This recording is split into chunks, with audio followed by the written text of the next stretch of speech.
കാര്യം ഒന്നി കൂടുതൽ തവണ ആലോചിച്ച് നമുക്ക് വേണ്ടാന്ന് തോന്നും. സോ ഒറ്റ മൈൻഡ് മതി. അങ്ങനെ ഒറ്റ മൈൻഡിൽ ഇത് കയറാൻ ഞങ്ങൾ അങ്ങ് തീരുമാനിച്ചു. നല്ല മുഹൂർത്തത്തിൽ ടിക്കറ്റ് എടുത്ത് പോകുമ്പോൾ ഒരാളുടെ ഒരു ദുരന്തം പറച്ചില്. പണ്ട് ഇതുപോലെ തന്നെ എന്റെ അമ്മാവൻ ടൂർ പോയ ബസ് കൊക്കയിലേക്ക് മറിഞ്ഞിട്ട് അതിലുള്ളവര് മൊത്തം ബോട്ടിൽ തീർന്നു. എമ്മയുടെ ദുരന്തം പറച്ചിൽ കേട്ടോണ്ടിരുന്നപ്പോഴാണ് ഗൈസ് ഞാനൊരു കാര്യം റിയലൈസ് ചെയ്തത്. ഈ റൈഡിൽ കയറാൻ ഞങ്ങൾ രണ്ടുപേരും മാത്രമേ ഉള്ളൂ. എന്തായാലും അതൊന്നും ഞങ്ങളെ തളർത്തേയില്ല. ഞങ്ങൾ ഒറ്റ മൈൻഡിൽ അങ്ങ് കയറി.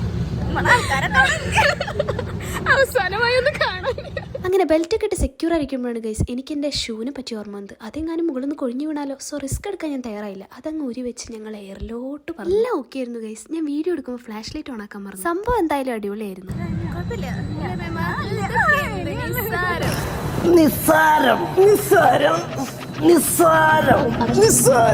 എക്സ്പോ കണ്ട് പടിയിറങ്ങുന്നതിന് മുമ്പ് നമുക്ക് ഒരു പരീക്ഷണം കൂടി നടത്തണമായിരുന്നു. Lucky throw. ലെക്കുള്ളവരൊക്കെ കയറിയട്ടെ എന്ന് ഞാൻ വിചാരിച്ചു. എന്തായാലും പാപ്പം വരേണ്ടി വന്നു ലെക്കെത്താൻ വേണ്ടി.